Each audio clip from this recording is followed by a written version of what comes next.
Shalom, shalom, bien-aimés dans le Seigneur et surtout une très bonne année 2025.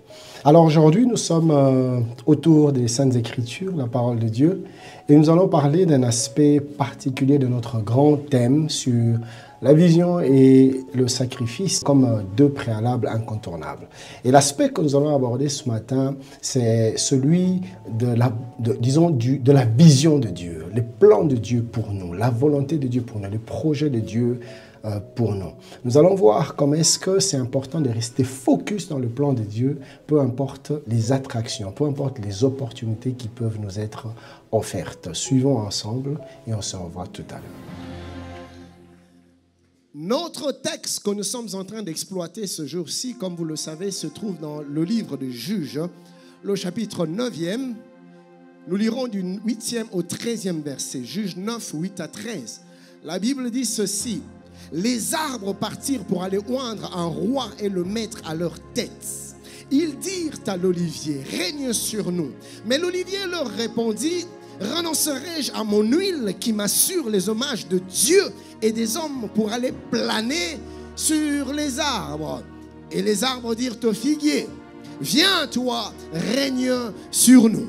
Mais le figuier leur répondit: renoncerai-je à ma douceur et à mon excellent fruit pour aller planer sur les arbres? Et les arbres dirent à la vigne: viens toi, règne sur nous. Mais la vigne leur répondit: renoncerai-je à mon vin qui réjouit Dieu et les hommes pour aller planer sur les arbres?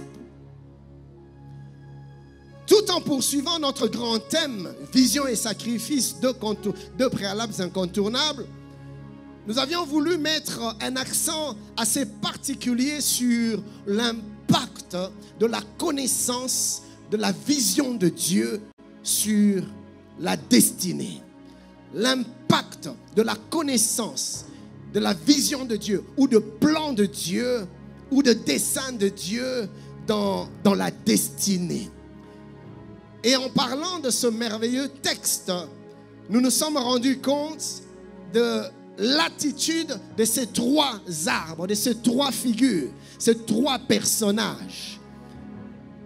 Et leur attitude nous enseigne un certain nombre de choses.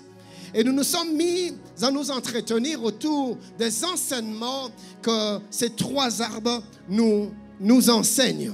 L'olivier, la vigne et le figuier.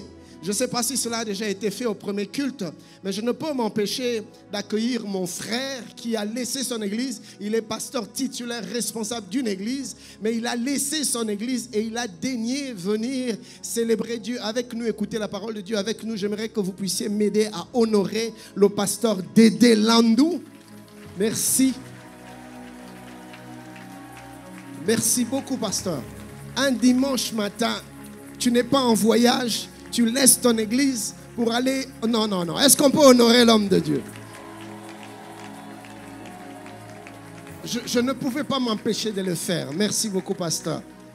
Alors, donc, nos trois personnages ici, l'olivier, la vigne et le figuier, nous enseignent par leur attitude.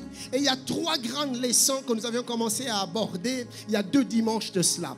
La première leçon que ces trois arbres nous enseignent est la suivante. Notez, ne jamais sacrifier la vision de Dieu ou le plan de Dieu au profit d'une opportunité qui n'est pas en alignement avec la volonté de Dieu. Ne jamais sacrifier la volonté de Dieu, le désir de Dieu pour ta vie, le plan, le projet de Dieu pour ta vie, la vision de Dieu pour ta vie, pour embrasser autre chose, une autre voie, un autre chemin qui ne serait pas en accord avec les attentes du cœur de Dieu pour toi. Ne tombe jamais dans cette erreur, ne succombe jamais dans cette tentation-là. Et c'est ici que nous nous sommes mis plutôt en garde contre le piège de la compromission. C'est-à-dire compromettre la vision de Dieu pour autre chose. Peu importe le degré d'attraction que peut avoir la chose. Peu importe combien, ça peut être attirante, attrayante, séduisante. Mon ami, nous nous sommes encouragés à ne jamais nous détourner de la pensée de Dieu, de la volonté de Dieu, de la vision de Dieu, pour quoi que ce soit. L'olivier, la vigne et le figuier ont tous trois refusé sans hésitation l'offre de la royauté. Ce n'était pas n'importe quoi, mes amis. On leur a proposé quelque chose de prestigieux, la royauté. Mais ils ont dit non à la royauté. Ils ont regardé la royauté comme rien du tout à comparer à la volonté de Dieu pour leur vie, à côté de la pensée de Dieu pour leur vie, à côté de la vision que Dieu avait pour eux. La royauté n'avait pas suffisamment de poids pour les impressionner. Certes, c'était attirant, c'était intéressant, ça avait certainement des avantages, mais quand ils ont mis sur une balance d'un côté la volonté de Dieu, la vision de Dieu, le plan de Dieu pour leur vie, et de l'autre côté la royauté, bien aimé, la balance a penché du côté de la volonté de Dieu. Ils ont désiré marcher selon les attentes de Dieu plutôt que de céder à la tentation de la royauté, car ce n'était pas la volonté de Dieu pour eux. Et ces trois vaillants ont voulu rester fidèles au plan de Dieu. Fidèles. Oh, je prie qu'en cette nouvelle année, que tu restes fidèle à la pensée de Dieu. Je ne sais pas ce que Dieu t'a dit pour cette année, mais accroche-toi à la volonté de Dieu. Je ne sais pas ce que tu as entendu. Je ne sais pas ce qui est monté dans ton cœur pour cette année. Je ne sais pas ce que Dieu t'a dit d'accomplir. Je ne sais pas quelle est la voie que Dieu t'a montré que tu dois suivre en cette année, mais accroche-toi à la volonté de Dieu. Que ce soit pour ta famille, que ce soit pour tes études, que ce soit pour ton ministère, que ce soit pour tes affaires, que ce soit pour ton travail, peu importe le domaine, accroche-toi au désir de Dieu, à la volonté de Dieu pour ta vie en cette nouvelle saison. Donne-moi un bon amen. C'est ici, chers bien-aimés, que nous nous sommes invités à faire un bilan de l'année qui venait de s'écouler. Faire une évaluation. Avons-nous vécu conformément au plan de Dieu? Le Seigneur t'avait dit un certain nombre de choses. Mais est-ce que tu as marché conformément à ce que tu as entendu de la part de Dieu? Quel est le bilan que tu fais aujourd'hui de l'année passée? Et nous nous sommes exhortés non seulement à découvrir la vision de Dieu, à découvrir le plan de Dieu, à découvrir les desseins de Dieu, mais à nous y accrocher. Voyez-vous, chers bien-aimés, l'homme est un être multidimensionnel. L'homme est un être à plusieurs casquettes. Je prends mon exemple. Je suis père, je suis mari, je suis ami pour certains. Je suis conseiller pour d'autres. Je suis fils pour certains. Je suis grand frère. Je suis petit frère. Je suis oncle. Je suis neveu. Vous voyez, mais c'est toujours moi. C'est toujours moi. Je suis pasteur à l'église, mais je suis père de famille à la maison. Mais je suis coach pour quelqu'un. Mais je suis peut-être pour toi responsable d'entreprise. Je suis CEO. Je suis administrateur. Je suis secrétaire. Nous avons plusieurs casquettes. Mais bien aimés, nous devons savoir que le Seigneur a une volonté, comme je le dirai quand nous allons avancer. Dieu a une volonté spécifique pour chacune des casquettes que nous portons. Donne-moi un bon amen. Quand Dieu me regarde comme père dans ma maison, il y a une attente de Dieu par rapport à moi. Que doit être ma paternité pour mes enfants? Quel type de père Dieu veut que je sois? Quand il s'agit de la relation conjugale, quel type de mari Dieu veut que je sois? Avec mes amis, quel type d'amis Dieu veut que je sois? Vous voyez, dans l'entreprise où je travaille, quel type d'employé Dieu veut que je sois? Ou même si j'ai ma propre structure, quel type d'employeur Dieu veut que je sois? quel type de pasteur Dieu veut que je sois. Donc, peu importe la casquette sous laquelle tu t'identifies, sache qu'il y a une volonté parfaite de Dieu pour toi. Écoutez, mes amis, n'aimons pas, comme on dit couramment, surtout quand j'étais jeune, on en parlait très régulièrement à l'église, la volonté permissive. C'est-à-dire, à côté de la volonté parfaite de Dieu, docteur, il y a aussi ce que l'on appelle la volonté permissive. Je vais te donner un exemple. Rappelle-toi de Balaam, le prophète. Il vient vers Dieu pour lui demander s'il devait aller maudire Israël. Dieu lui dit, ne va pas avec eux. Et puis après, on lui fait la pression, on lui propose des biens, on lui propose de l'argent, on lui propose des richesses. Il revient encore demander la même chose. Dieu t'avait déjà dit, ne pars pas. Dieu t'avait dit qu'il n'est pas dans cette affaire-là. Dieu t'avait déjà dit que ce n'est pas sa volonté. Mais épris par son désir pour les richesses, appâté par sa soif de l'argent, il revient encore. Il faut insister. Quelquefois, c'est ce que nous faisons. Tu connais pertinemment la pensée de Dieu pour toi. Tu le sens dans ton cœur, au plus profond de toi. Cher bien-aimé, si tu veux savoir si tu es dans la volonté de Dieu, parmi les signes qui nous aident à le discerner, c'est la paix profonde dans le cœur. Une paix profonde. Je ne parle pas d'une émotion passagère où tu es dans une forme d'euphorie, où tu sens des émotions s'émouvoir dans tous les sens. Non, je ne parle pas de ça. Je ne parle pas de la joie ici. Je parle de la paix profonde. Je ne parle même pas du shalom. Le shalom qui est le repos que Dieu peut t'accorder dans divers domaines où rien ne t'inquiète, tu n'as pas de problème. Je ne parle pas de ça. Je parle de cette quiétude intérieure qui ne dépend pas des événements environnants, qui ne dépend pas des circonstances autour, qui ne dépend pas des réalités présentes, mais une paix profonde que tu ne peux expliquer. Tu peux être dans une situation de crise où tu manques de tout, mais au-dedans de ton cœur, tu as comme une quiétude, tu as comme une sérénité, tu as comme une paix. Je ne sais pas s'il t'arrive d'éprouver ce genre de paix. Oui, ça, souvent, frère, Dieu s'en sert pour nous aider à discerner si nous sommes ou pas dans sa volonté. Quand tu es dans la vision de Dieu, même quand ça ne donne pas encore, même quand ça ne paye pas encore, mais tu sens comme une quiétude au-dedans de toi. Tu sens comme un bien-être au-dedans de toi. Tu sens comme une aisance profonde. Tu sens comme une sérénité au plus profond de ton cœur que les choses matérielles ne te donnent pas. C'est souvent un signe que tu es dans la pensée de Dieu, que tu es dans la volonté de Dieu. Alléluia.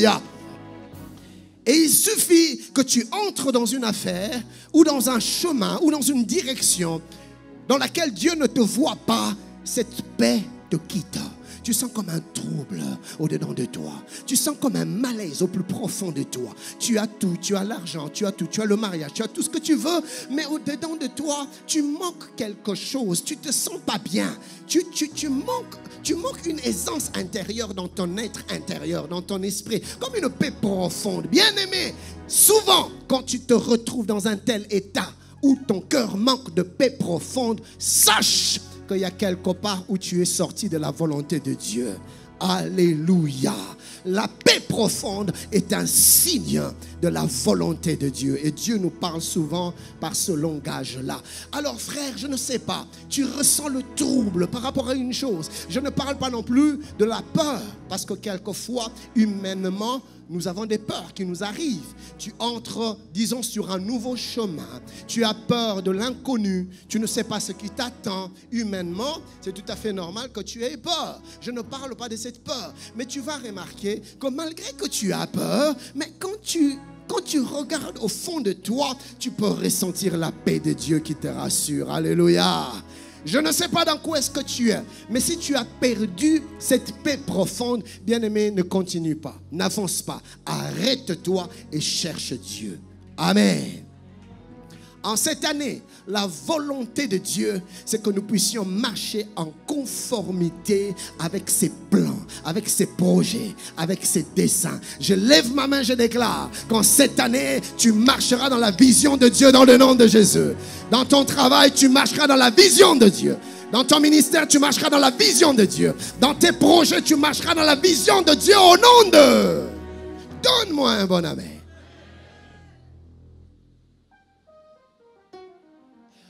Et aujourd'hui, je vais nous parler de la deuxième leçon que j'avais commencé à aborder le dimanche 29. La deuxième leçon que nous enseignent nos trois arbres, nos trois amis, qui est la suivante, notez. Ne vous laissez jamais séduire par l'attrait du prestige. L'attrait du prestige. Ne vous laissez jamais séduire par l'attrait du prestige. Par l'attrait du prestige, j'entends le désir de reconnaissance. Un désir effréné de reconnaissance, d'être reconnu. Voyez-vous, chers bien-aimés, il y a des gens qui ne peuvent vivre sans reconnaissance. C'est-à-dire, pour se sentir exister, ils ont constamment besoin de la reconnaissance des autres. Ils ont constamment besoin des acclamations des autres. Ils ont constamment besoin de l'admiration des autres. Et l'attrait du prestige, c'est cette quête permanente que certains ont dans leur cœur d'être constamment reconnus. Une quête, un désir de grandeur, un désir d'admiration des autres. Et très souvent, la motivation n'est pas bonne. Voyez-vous, nous sommes appelés à avoir des ambitions. Nous sommes appelés à avoir des grandes visions, à vouloir aller loin. Ce n'est pas là le problème. Je ne parle pas ici contre les ambitions, les grandes ambitions. Mais je suis en train de parler souvent des mauvaises motivations cachées derrière certaines ambitions que nous avons, certains désirs que nous avons. Les mauvaises motivations qui souvent sont la recherche d'une gloire personnelle. Tu veux que les regards soient constamment tournés vers toi. Tu veux constamment être apprécié des gens. Tu veux constamment être acclamé. C'est ton orgueil qui te parle. Et constamment, tu veux être mis sur un piédestal. Tu veux être honoré. Et à la limite même, tu deviens mal à l'aise quand tu vas dans un environnement où on ne te reconnaît pas. Quand tu vas dans un environnement où on ne t'acclame pas. Quand tu vas dans un environnement et là tu commences à faire des choses pour te faire remarquer. Tu te mets à parler de toi, à parler de tes exploits, à vouloir te faire voir. Pourquoi? Parce que tu as constamment cette soif des acclamations des autres. C'est ce qui te fait vivre la reconnaissance des autres. Bien-aimés dans le Seigneur, notez ceci. L'attrait du prestige est une tentation subtile. Le désir d'être vu, d'être connu, le désir d'être apprécié. C'est souvent une tentation subtile qui pousse à rechercher la reconnaissance des hommes plutôt que l'approbation de Dieu. L'attrait du prestige se caractérise par un certain nombre de choses. Je vais nous en donner 4. L'attrait du prestige ou le désir du prestige se caractérise premièrement par un besoin de validation externe. C'est-à-dire rechercher l'approbation, l'admiration, comme je disais tout à l'heure, la reconnaissance des autres comme source d'estime personnelle. Ça devient un peu comme un moteur qui te fait vivre. Tu veux que l'on te reconnaisse, tu veux que l'on parle de toi, tu veux que l'on t'acclame. Ça te fait vivre. Et là où on reconnaît tes prouesses, là où on reconnaît tes qualités, là où on reconnaît qui tu es, tu te sens vivre, tu te sens exister. La reconnaissance des autres te fait vivre. Tu es constamment en quête de validation extérieure.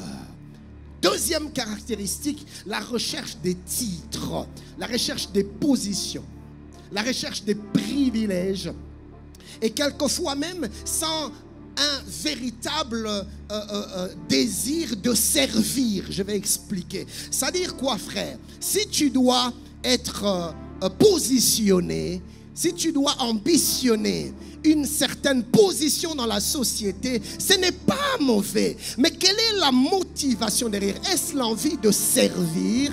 Est-ce la volonté d'être utile? Est-ce parce que tu veux emmener quelque chose de plus dans la société, dans l'entreprise, dans la famille, dans l'église? Est-ce que tu as un fardeau dans ton cœur qui te pousse à désirer cette position, ou c'est tout simplement l'envie de monter et d'être vu comme étant supérieur par rapport aux autres? Ou est-ce simplement l'envie de satisfaire ton arrogance? Pourquoi veux-tu briguer ce poste? Pourquoi as-tu postulé? Parce que tu comptes te faire plus d'argent et être plus apprécié, plus admiré? Ou est-ce que tu veux apporter quelque chose? Ou est-ce que tu veux être une bénédiction pour les autres? Mon ami, le temps est arrivé où nous devons re-questionner nos motivations. Donne-moi un bon amen. Je n'ai pas entendu ton amen. Troisième caractéristique de l'attrait, du prestige, c'est l'attachement aux apparats externes, les apparences extérieures. Vous allez voir, certaines personnes sont constamment en train de vouloir soigner, mais de manière excessive, leur apparence extérieure. Et même pour venir à l'église, il peut te prendre 3 jours en train de réfléchir sur l'ensemble qu'il va mettre le dimanche prochain à l'église. Mon frère, pourquoi investis-tu autant de temps à ton apparence? Questionne ta motivation, tes motivations. Tu te rendras compte qu'il y a quelque chose de malsain qui est caché derrière. Tout tourne autour de toi. Tu veux que le monde orbite autour de toi. Tu veux que tout tourne autour de toi. Tu veux attirer les regards. Tu veux constamment attirer les regards. Et puis il faut t'écouter. Bon, dimanche, on a parfait.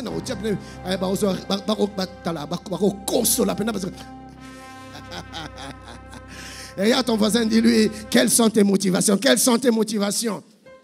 Quelles sont tes motivations?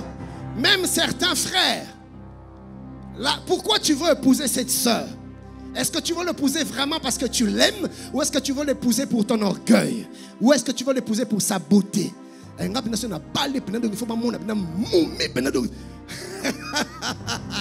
Mon frère, finalement, tu te maries pas parce que tu l'aimes, mais tu te maries pour toi, tu te maries pour ton orgueil. Tu veux, pendant que tu seras là en train de te balader avec elle, que tout le monde t'acclame à cause de la beauté de ta femme, tu vas tomber dans le piège du roi qui a voulu que Vachi vienne s'exposer à cause de son orgueil. La Bible dit, il voulait montrer la beauté de sa femme à ses convives, à ses invités. Et il n'avait que faire de sa femme. Tout ce qui l'intéressait, c'était son orgueil. C'était son honneur. Mon frère, et tu veux t'acheter une nouvelle voiture. Et tu veux t'acheter un nouveau téléphone.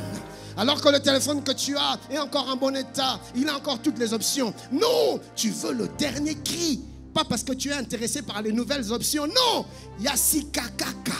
Et puis quand tu parles aux gens, aussi mieux déjà téléphone.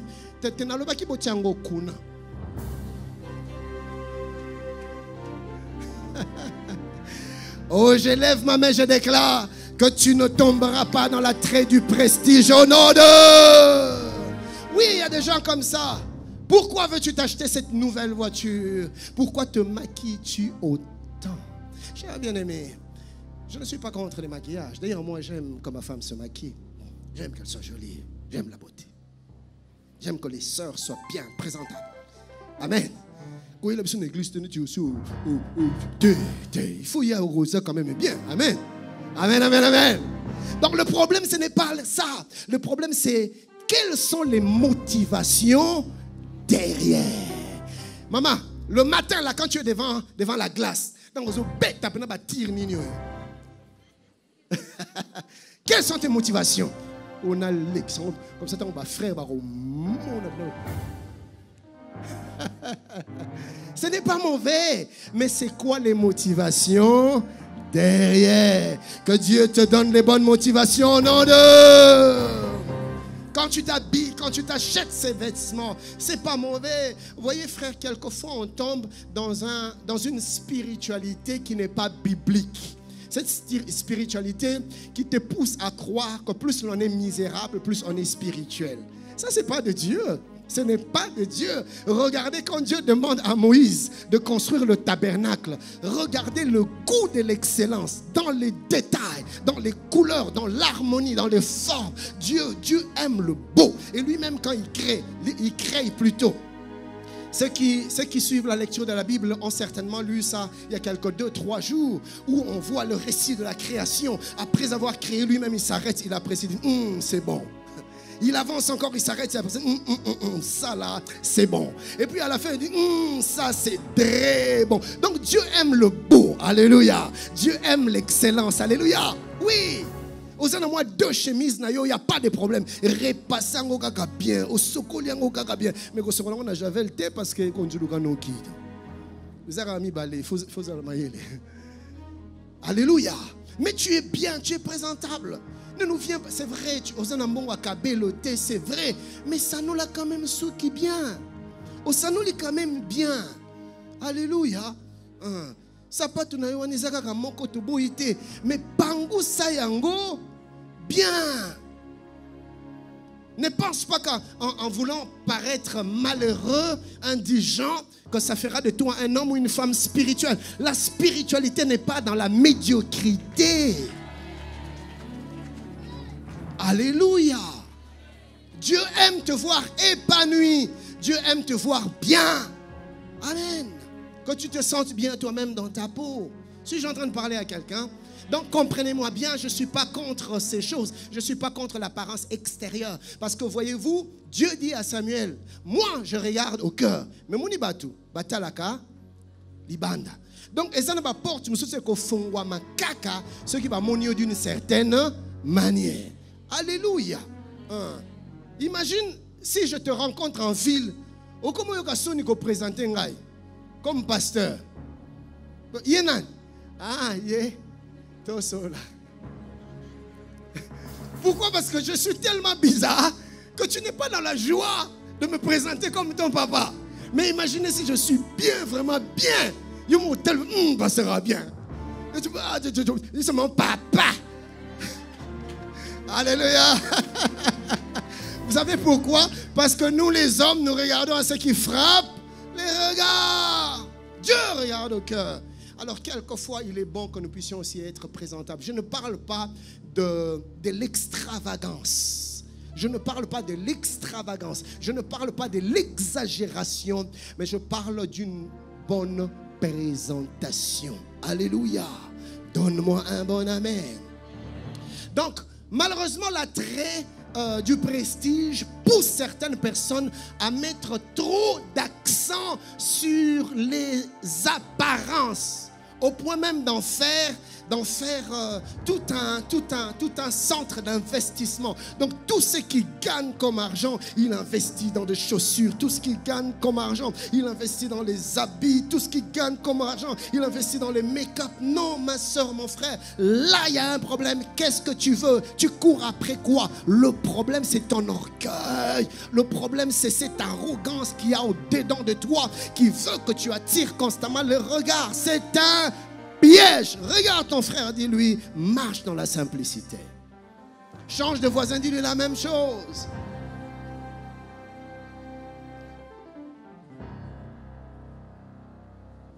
Quatrième caractéristique, c'est cet esprit de comparaison permanente. Tu te compares. Tu veux constamment te comparer. Et tu vas voir, cher bien-aimé, ce qui va se passer, c'est que dès l'instant que tu rencontres quelqu'un qui a quelque chose que toi tu n'as pas, tu te sens mal à l'aise. Et tu vas voir, tu es des gens derrière en train de salir les autres, tout simplement parce qu'il a quelque chose que lui n'a pas. Et un homme a dit ceci, si tu vois une personne te critiquer, c'est que cette personne t'admire. Ah oui, oui. La personne t'admire tellement, même son mauvais cœur ne veut pas laisser l'admiration passer et il transforme par une haine, par une rancœur, par une méchanceté gratuite. Et il commence à vouloir te détruire. Et tu vas le voir passer de maison en maison, d'oreille en oreille, en parlant mal de toi, en te critiquant, en détruisant tout ce que tu fais de bien. Et il se sent bien aussi longtemps que les gens parlent en mal de toi. Et s'il rencontre quelqu'un qui parle en bien de toi,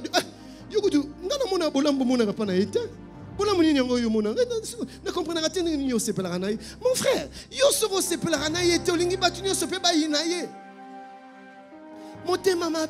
regardez, si je termine cette série, peut-être d'ici le mois d'avril, je vais... Hey, pasteur, toi aussi ça, toi aussi ça. Je vais commencer une nouvelle série sur Caïn, où est ton frère? Cher bien-aimé, je vais vous parler du cœur de l'homme.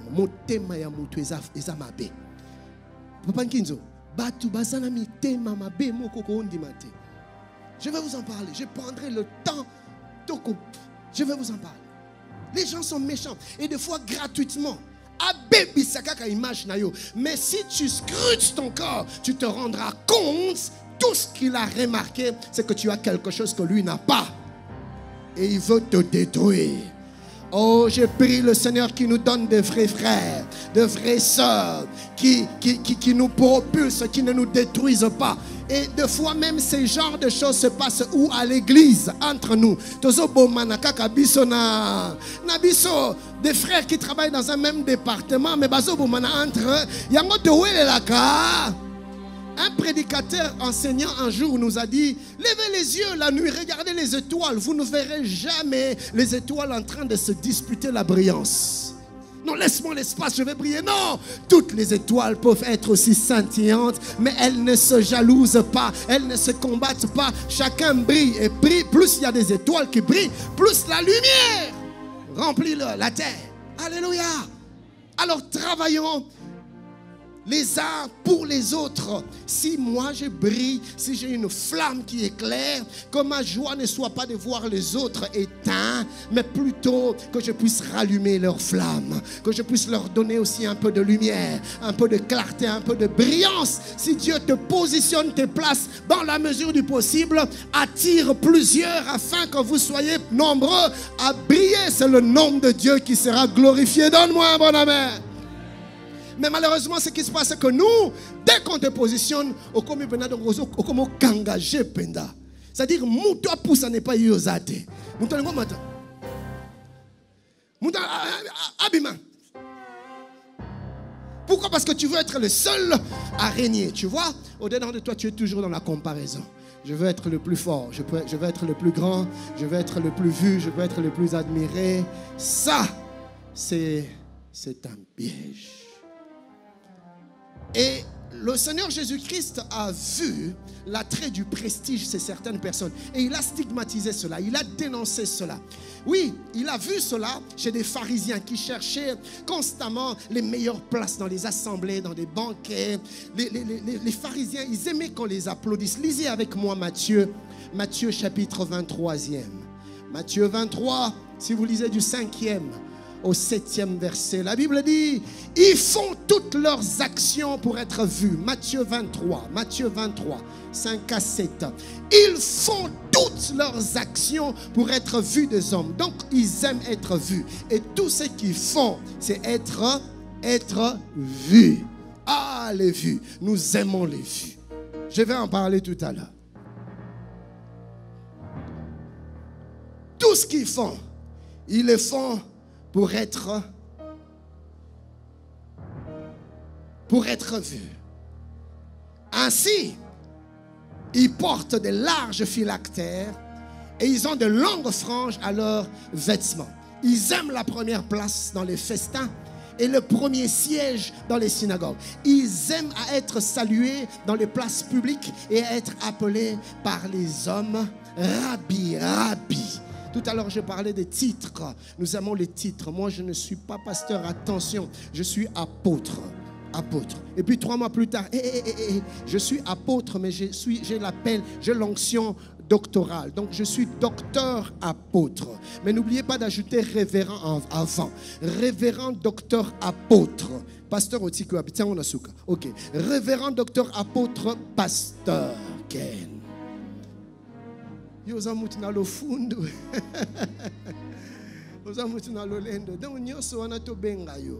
Nous voulons être reconnus. Nous voyons ça même dans la vie de tous les jours, surtout maintenant avec des réseaux sociaux. Batuba monangai. Nzamba salio ngolu. Au voyager na première classe, c'était na premium kak, économique premium. Au bimi sa photo.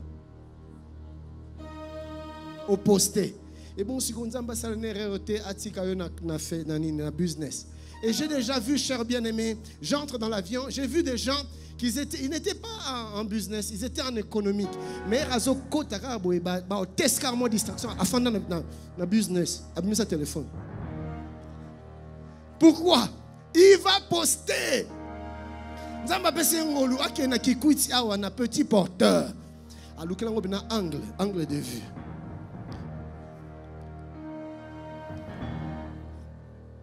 A poster. Et puis à tes commentaires. Nzambe alola apambolaka. Biso to komi bato ba KVK. Mon frère. On t'invite au restaurant. Moi hamburger karaba somelio. Moi bolia et ti bolia non ti téléphone. Nan yesu téléphone ngai. Au poster. Au commander plat avant lia. Au poster. Mon frère, tu sais ce qui se passe? C'est l'attrait du prestige. Tu veux être vu. Et là, chaque matin, tu connais comme il a vu combien. La photo n'a pas combien de vues. Ce n'est pas Dieu. Il y a un esprit mauvais qui est derrière. Et si tu n'arrêtes pas ça maintenant, ta ruine, ta chute ne sera pas loin. Alléluia. Et je prie Dieu que tu ne marches jamais dans ces choses au nom de... Les pharisiens, ils voulaient être vus, ils voulaient être acclamés. Permettez-moi de vous présenter 3 dangers que produisent l'attrait du prestige, le désir du prestige que nos 3 amis, l'Olivier, la Vigne et le Figuier, ont refusé. Le premier danger est le suivant. Sans se rendre compte, on se retrouve en train de s'éloigner de Dieu. Sans se rendre compte. Sans se rendre compte.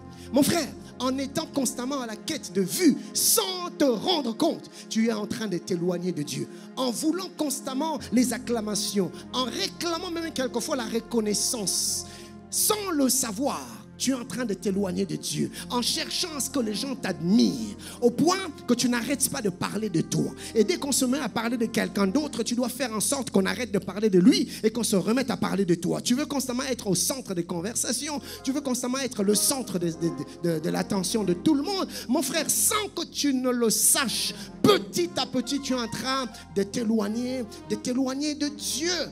Écoutez, j'ai vu une chose qui m'a béni dans le livre de Nombres.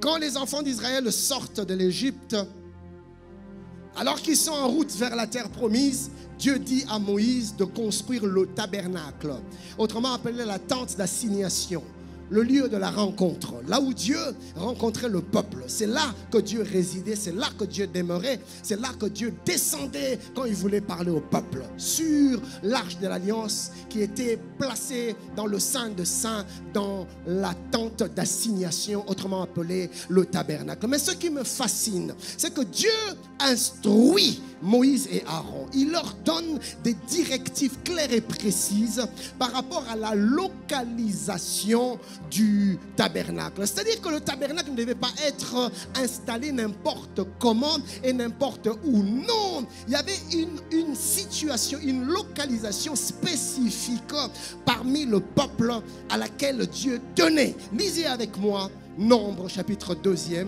du 1er au 2e verset. Nombre 2, 1 à 2. Écoutez, la Bible déclare: l'Éternel parla à Moïse et à Aaron et dit: les enfants d'Israël camperont chacun près de sa tente. Parce que quand il était en train de voyager vers la terre promise, Ils ne voyageaient pas par eux-mêmes, ils n'allaient pas où ils voulaient. Ils étaient conduits par la colonne de nuée le jour et la colonne de feu la nuit. Et quand la colonne bougeait, les enfants d'Israël aussi bougeaient. Mais quand à un moment donné la colonne s'arrêtait, Israël était obligé de s'arrêter également. Et quand ils s'arrêtaient, ils déballaient leurs affaires, ils installaient leurs tentes et ils devaient aussi installer la tente d'assignation, le tabernacle. Et maintenant Dieu donne des directives par rapport au lieu où la tente devait être installée. Et c'est ici que c'est là que nous sommes. Il dit, les enfants d'Israël camperont chacun près de sa bannière,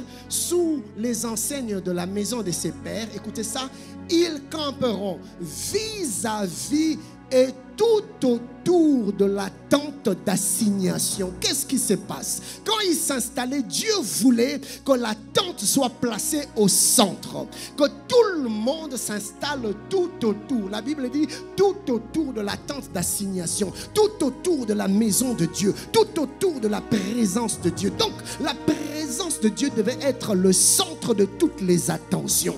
La présence de Dieu devait être le centre. Autour de quoi?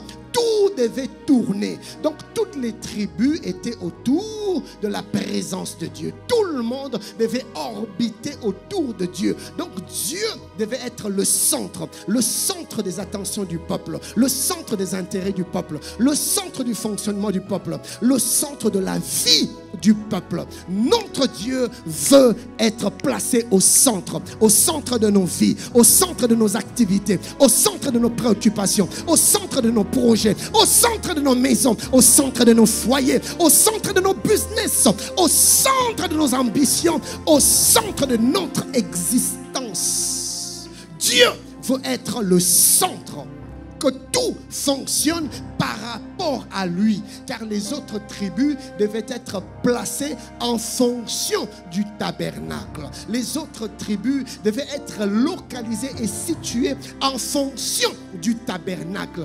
Bien-aimé, Dieu veut que nous puissions exister en fonction de lui. Suis-je en train de parler à quelqu'un? Ne fais rien sans pour autant que cela soit par rapport à Dieu. Que tout ce que tu fais, que tout ce que tu entreprends soit autour de Dieu, par rapport à Dieu, en fonction de Dieu. C'est-à-dire que je n'entreprends rien si les intérêts de Dieu ne sont pas dedans.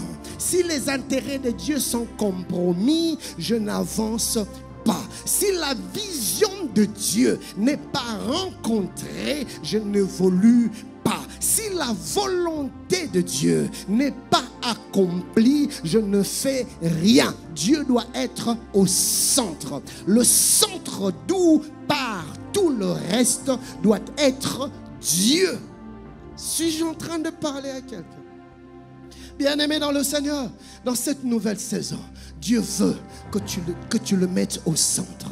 Fais de lui le centre de ta vie, le centre de ton existence, le centre de tes ambitions, le centre de tes projets. Quand tu sors le matin, que ce soit d'abord Dieu. Quand tu rentres le soir, que ce soit d'abord Dieu. Quand tu entreprends, que ce soit d'abord Dieu. Peu importe où tu es, peu importe ce que tu fais, que ce soit pour dire oui ou que ce soit pour dire non, fais toutes choses par rapport à Dieu. Si je dois dire oui, que je dise oui pour la gloire de Dieu. Si je dois dire non, que je dise non pour la gloire de Dieu. Si je dois avancer, que j'avance pour la gloire de Dieu. Si je dois reculer, que je recule pour la gloire de Dieu. Ainsi l'apôtre dit, peu importe ce que vous faites, faites tout pour la gloire de... C'est-à-dire que Dieu soit au centre de votre existence. Donne-moi un bon amen. Oh, je n'ai pas entendu ton amen. Dieu sera en cette nouvelle saison le centre de ta vie au nom de... Tu veux commencer quelque chose, cherche d'abord Dieu. Où est-ce que Dieu se localise? Non, non, non. Ça m'amène loin de Dieu. Non, ça m'éloigne de Dieu. Non, non, non, non, non, non, non. Je ne fais rien si ce n'est ce qui me place autour de Dieu. Ce qui fait que Dieu reste au centre. Alléluia. Alors maintenant, l'attrait du prestige, sans le savoir, enlève Dieu du centre de nos vies. et nous place nous-mêmes au centre de notre existence. Tu commences à vivre pour toi. Tu commences à te battre pour toi.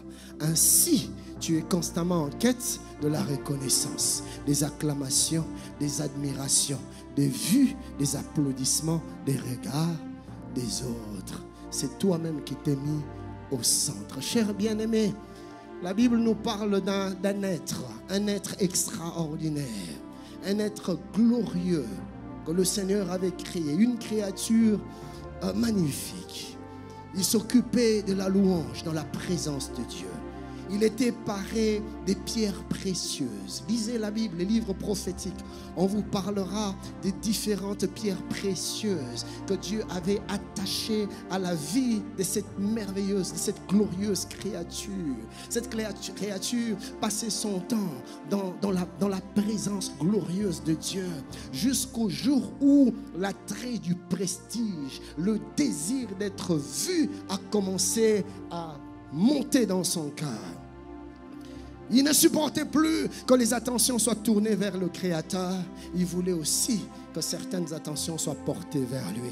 Il ne supportait plus, lui, être là qu'à la louange du Très-Haut. Il voulait aussi recevoir quelques louanges. Et il a ouvert la porte de son cœur à l'orgueil.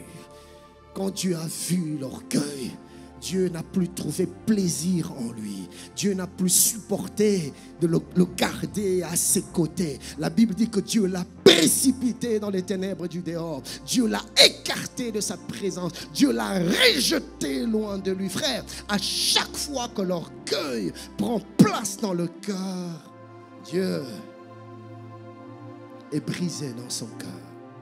Et c'est comme ça que la Bible dit là, l'orgueil précède la ruine, la chute. Parce que là où il y a l'orgueil, Dieu s'éloigne. Et c'est très subtil. Des fois, on ne s'en rend pas compte. Mais l'orgueil est déjà là. L'attrait du prestige est déjà là. Je prie qu'en cette nouvelle saison, que Dieu te préserve de l'orgueil. Le deuxième danger, c'est de l'attrait du prestige. Comme je le disais, le premier danger, sans qu'on se rende compte, on s'éloigne de Dieu. Le deuxième danger, c'est ce que je viens de développer. Le deuxième danger, c'est l'orgueil et la vanité. L'attrait du prestige te conduit dans l'orgueil et la vanité. Le troisième danger, c'est que, frère, tout ce que l'on fait, même des positifs, en fait, on ne le fait que des façades. Parce que la vraie motivation, c'est nous-mêmes.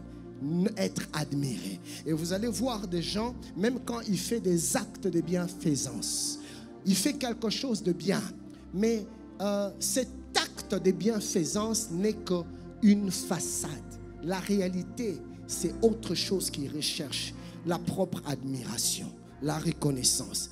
Et tu vas le voir, quand il fait quelque chose de positif, il va chercher à le raconter d'une manière ou d'une autre. On a vu des gens, Dieu t'a béni, tu as pu payer les frais académiques ou scolaires d'un orphelin. Mais pourquoi tu veux en parler? Pourquoi tu veux le partager à tout le monde? Dieu t'a mis à cœur d'acheter des vivres ou je ne sais pas quoi, d'aller partager avec les démunis. Mais pourquoi tu en fais la publicité? Pourquoi tu veux que tout le monde soit au courant? Pourquoi tu en parles? Tu sais pourquoi tu en parles? L'attrait du prestige. Parce que tu veux être admiré, tu veux être loué, tu veux être acclamé, tu veux être honoré. C'est un piège. Et finalement, tout ce que tu fais est faux. Voyez-vous, frère, la Bible déclare que on donne à celui qui donne. La Bible dit, donne, il te sera donné. Une mesure bien serrée, secouée et qui déborde. Parce qu'à chaque fois que tu fais du bien, en fait, tu es en train de planter une semence. Mais voyez-vous, il y a des choses qui sont comme des insectes qui rongent et qui détruisent la semence. Tu as planté une semence en bonne et due forme, mais après un temps où tu arroses, tu attends, rien ne germe. Et plus tard, tu te rends compte que les insectes avaient détruit la semence avant que la semence ne germe. C'est ce que l'attrait du prestige fait avec tous les actes de bienfaisance que tu poses. Tu poses des actes Mais Dieu ne te récompense pas. Dieu ne te redonne pas au centuple selon sa promesse. Parce qu'à chaque fois que tu sèmes par tes actes de bienfaisance, ton attrait pour les prestiges te pousse à aller en parler. Et le fait de parler des bons actes deviennent comme des insectes qui viennent ronger la semence. Et ta semence devient improductive. Finalement, tu détruis toi-même les semences que tu mets en terre. Tu donnes, mais tu ne récoltes rien. Pourquoi? Tu es tombé dans le piège de l'attrait du prestige. C'est ainsi que quand on est venu proposer la royauté à nos trois amis, l'olivier, le figuier et la vigne, ils se sont d'abord, premier acte, tournés vers Dieu. Dieu leur a dit non, je ne vous veux pas dans la royauté, je vous veux dans autre chose. Et ils se sont retournés vers les hommes, ils leur ont dit non, non, non, nous n'allons pas renoncer à la vision de Dieu pour notre destinée. Peu importe les avantages qui se rattachent à votre sollicitation, pour nous, la vision de Dieu vaut mieux que tous les restes.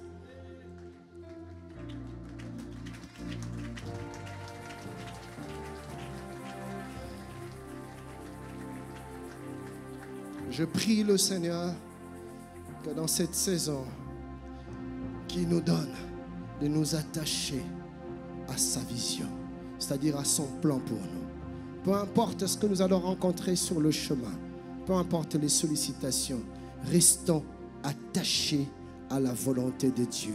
C'est là que se trouve notre provision. Que Dieu vous bénisse abondamment. Nous sommes tous debout dans la présence du Seigneur. Nous allons prier. Tu vas demander à Dieu de t'accorder la grâce de désirer après sa volonté, son plan, sa vision pour toi. Dis à Dieu, Seigneur, en cette nouvelle année, je veux marcher selon les attentes de ton cœur, pas selon mes propres désirs. Pas dans l'orgueil, mais je veux marcher selon tes plans, selon ta vision. Seigneur, qu'est-ce que tu veux de moi? Seigneur, c'est où que tu me vois? Jésus, je veux me conformer. Je veux aligner ma vie à ta vision, à ta volonté. Que rien ne m'éloigne de toi. Bien-aimé, élève ta voix et implore la grâce du Seigneur. Prions dans le nom de Jésus. Oui, parle à Dieu, parle à Dieu, parle à Dieu. Prie pour toi-même, prie pour toi-même, prie pour ton cœur. Des fois c'est subtil. Prie que Dieu te préserve, que Dieu te préserve. Prie pour ton cœur. Implore sa grâce. Nos trois amis, l'olivier, le figuier et la vigne, ont reçu une proposition attrayante. Mais ils ont dit non, simplement parce qu'ils étaient focus sur la vision de Dieu pour leur vie. Bien-aimés, ne tombe pas dans le piège de l'attrait du prestige, du désir d'être vu, le désir d'être acclamé, le désir d'être admiré. La vraie valeur de l'homme ne se retrouve pas dans les acclamations qu'il reçoit des hommes, mais dans l'approbation de Dieu, dans son identité en Christ. Je prie que Dieu nous préserve de toute forme d'orgueil. Restons soumis à la vision de Dieu pour nous, au plan de Dieu pour nous et à la volonté de Dieu pour nous. Que Dieu vous bénisse.